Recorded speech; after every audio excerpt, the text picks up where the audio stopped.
పశ్చిమ బెంగాల్ తాజా ఎన్నికల్లో సిపిఎం పార్టీ 195 సీట్లకు పోటీ చేసింది. ఒకే ఒక్క అసెంబ్లీ సీట్ని గెలుచుకుంది. ఇక సిపిఐ ఏమో 16 సీట్లకు పోటీ చేసింది, ఒక్క సీట్ కూడా గెలుచుకోవాలా. సిపిఎం పార్టీ పశ్చిమ బెంగాల్ని 3 దశాబ్దాలకు పైగా అప్రతిహతంగా పరిపాలించింది. 1977లో మొదటిసారిగా అక్కడ అధికారంలోకి వచ్చింది. అప్పటి నుంచి 2011 వరకు 34 ఏళ్ల పాటు నిరంతరాయంగా పరిపాలించింది. అసలు ప్రపంచంలోనే ఎన్నికల్లో గెలవడం ద్వారా అంత సుదీర్ఘకాలం పరిపాలించినటువంటి ఘనత భారత కమ్యూనిస్టు పార్టీలది. 2006 ఎన్నికల్లో వెస్ట్ బెంగాల్లో కమ్యూనిస్టులు చివరి ప్రభుత్వాన్ని ఏర్పరిచారు. అది 2011 వరకు ఉంది. ఆ ఎన్నికల్లో మొత్తంగా వామపక్ష కూటమికి 196 సీట్లు వచ్చినాయి. అట్లాంటి వామపక్ష పార్టీలు 2026 నాటికి, అంటే మొన్నటి ఎన్నికల నాటికి పశ్చిమ బెంగాల్లోనే కాదు, దేశ అధికార చిత్రపటం నుంచి అంతరించిపోయినాయి. కేరళలో కూడా తాజాగా ఎన్నికల్లో అధికారం కోల్పోవడంతో ఇక దేశంలో ఎక్కడ కమ్యూనిస్టుల నాయకత్వంలో ప్రభుత్వం లేదు. భారత రాజకీయాల్లో దాదాపు 70 ఏళ్ల పాటు క్రియాశీల పాత్ర పోషించినటువంటి కమ్యూనిస్టులు ఈనాడు స్తబ్దుగా అయిపోయారు. విశేషం ఏంటంటే, దేశంలో తొలి సార్వత్రిక ఎన్నికలు 1951-52లో జరిగితే కమ్యూనిస్టు పార్టీయే, అప్పుడు ఒక్కటే కమ్యూనిస్టు పార్టీ, ఎక్కువ సీట్లు సాధించి రెండో అతిపెద్ద పార్టీగా అవతరించింది. అటువంటి పార్టీ ఇవాళ పార్లమెంట్లో కూడా అస్తిత్వాన్ని కోల్పోయింది. ప్రస్తుత పార్లమెంట్లో సిపిఎంకి 4 అంటే 4 సీట్లు, ఇక సిపిఐకి అయితే 2 సీట్లు ఉన్నాయి. 2004 ఎన్నికల్లో కూడా కమ్యూనిస్టు పార్టీలు 60 ఎంపీ సీట్లను గెలుచుకున్నాయి. అసలు కమ్యూనిస్టు పార్టీల మద్దతుతోనే 2004లో కాంగ్రెస్ పార్టీ ఢిల్లీలో ప్రభుత్వాన్ని ఏర్పరచగలిగింది. కానీ కమ్యూనిస్టులు చేసినటువంటి అనేక చారిత్రక తప్పిదాల వల్ల అప్పటి నుంచి కూడా వాళ్ళు ప్రజాదరణని కోల్పోయారు. 1996లో బీజేపీయేతర పక్షాల మద్దతుతోటి అప్పటి వెస్ట్ బెంగాల్ ముఖ్యమంత్రి జ్యోతి బసుకి ప్రధానమంత్రి అయ్యేటువంటి అవకాశం వచ్చింది. ఎందుకంటే అప్పుడు ఏ పార్టీకి మెజారిటీ రాలేదు. ఆయన కన్సెన్సస్ క్యాండిడేట్గా ఎమర్జ్ అయ్యారు. కానీ సిపిఎం ఆనాడు ఆ ఆఫర్ని తిరస్కరించింది. ఆ అవకాశాన్ని కనుక ఉపయోగించుకొని ఉంటే కమ్యూనిస్ట్ పార్టీలు దేశంలో బహుశా బలపడేవి. ఇక 2008లో అమెరికాతో అణు ఒప్పందానికి వ్యతిరేకంగా మన్మోహన్ సింగ్ గారి ప్రభుత్వానికి వామపక్షాలు మద్దతుని ఉపసంహరించుకున్నాయి. దాంతో కాంగ్రెస్ నాయకత్వంలోని ప్రభుత్వం మళ్ళీ బల పరీక్షకు వెళ్లాల్సి వచ్చింది. గెలిచిందనుకోండి on the floor of the house. కానీ ఆనాటితోటి, అంటే ఆ 2008 సంవత్సరం నాటితోటి ఢిల్లీలో ప్రభుత్వాన్ని ప్రభావితం చేసేటువంటి శక్తిని కమ్యూనిస్టులు కోల్పోయారు. ఆ తర్వాత ఏడాది జరిగిన ఎన్నికల్లో, అంటే 2009లో జరిగిన ఎన్నికల్లో సిపిఎంకి 16 సీట్లు, సిపిఐకి 4 సీట్లు వచ్చినాయి. అంటే 2004 ఎన్నికల్లో 60 ఎంపీ సీట్లు ఉన్నటువంటి కమ్యూనిస్ట్ పార్టీలు రెండూ కూడా 2009 నాటికి 20కి పడిపోయినాయి. కారణం ఏంటి? ఆనాడున్న పరిస్థితుల్లో కాంగ్రెస్ నాయకత్వంలోని ప్రభుత్వం బాగా పనిచేస్తోంది అనేటువంటి అభిప్రాయం దేశ ప్రజల్లో ఉంది. కానీ సిపిఐ సిపిఎంలు ఆ అణు ఒప్పందం పేరుతోటి బయటికి రావటం వల్ల జరిగినటువంటి నష్టం అది. ఇక అక్కడి నుంచి కమ్యూనిస్ట్ పార్టీల పతనం ప్రారంభమైంది. చాలా కాలం పాటు పశ్చిమ బెంగాల్, కేరళ, త్రిపుర ఈ 3 రాష్ట్రాల్లో ప్రభుత్వాలు నడిపినా కూడా ఒక్కొక్కటిగా 3ంటిని ప్రస్తుతం కోల్పోయారు. త్రిపురలో లెఫ్ట్ ఫ్రంట్ 1976లో మొదటిసారిగా అధికారంలోకి వచ్చింది. ఆ తర్వాత 1993 నుంచి 2018 వరకు, అంటే దాదాపు 25 ఏళ్ల పాటు నిరంతరాయంగా త్రిపుర రాష్ట్రాన్ని పరిపాలించింది. ఇక కేరళలోనైతే చాలా కాలంగా ఒక టర్మ్లో కమ్యూనిస్ట్ పార్టీలు అధికారంలోకి రావడం, మరో టర్మ్లో కాంగ్రెస్ పార్టీ రావడం అనేది జరుగుతూ వచ్చింది. తాజాగా జరిగిన ఎన్నికల్లో ఎల్డిఎఫ్, అంటే కమ్యూనిస్ట్ పార్టీల ఫ్రంట్, అది వాళ్ళు ఓడిపోయారు. ఇక మళ్ళీ అధికారంలోకి వస్తారా రారా అనేది పెద్ద క్వశ్చన్ మార్కే. ఒకప్పుడు ఆంధ్రప్రదేశ్లో కూడా కమ్యూనిస్ట్ పార్టీలు చాలా బలంగా ఉండేవి.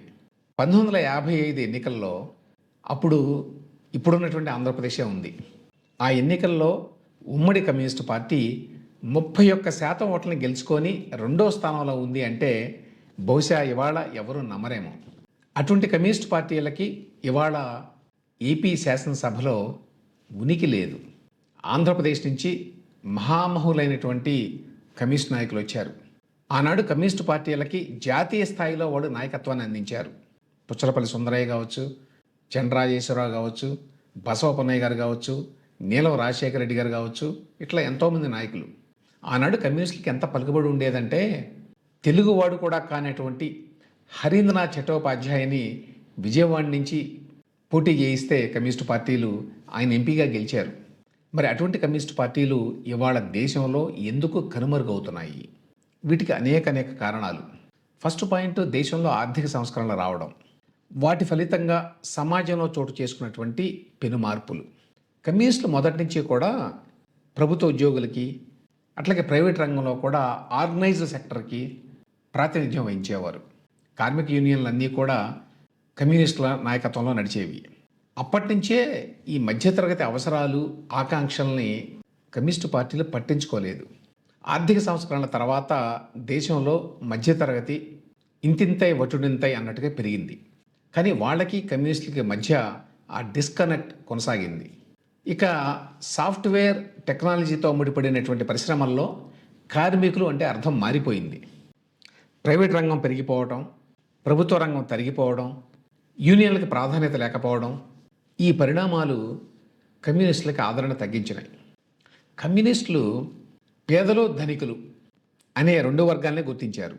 కానీ 70-80 దశకాల తర్వాత మతపరంగా, కులపరంగా, ప్రాంతీయవాదంతో ఐడెంటిటీ పాలిటిక్స్ పెరిగినాయి దేశంలో.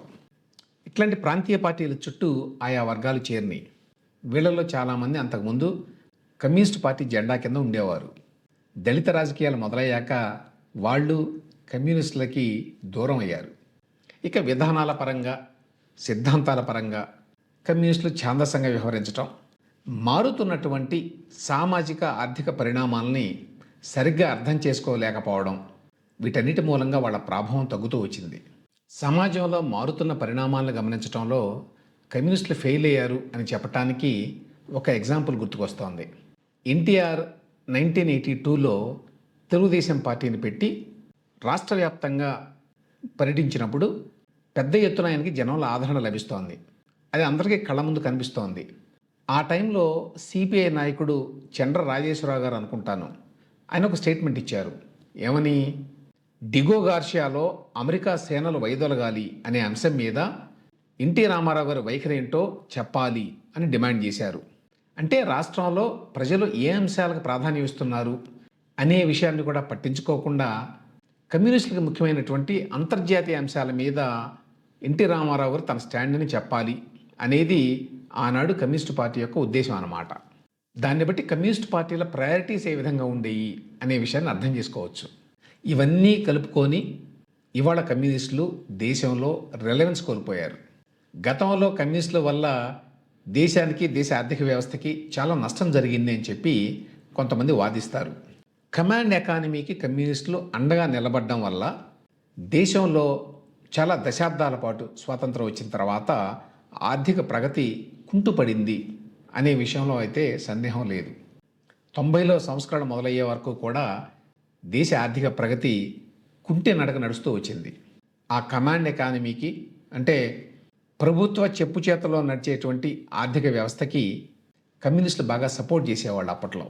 కమ్యూనిస్టులు చాలా కాలం పాటు అధికారంలో ఉన్నటువంటి వెస్ట్ బెంగాల్ ఆర్థికంగా ఇవాళ చాలా వెనకబడిన విషయాన్ని ఈ సందర్భంలో గుర్తుంచుకోవాలి.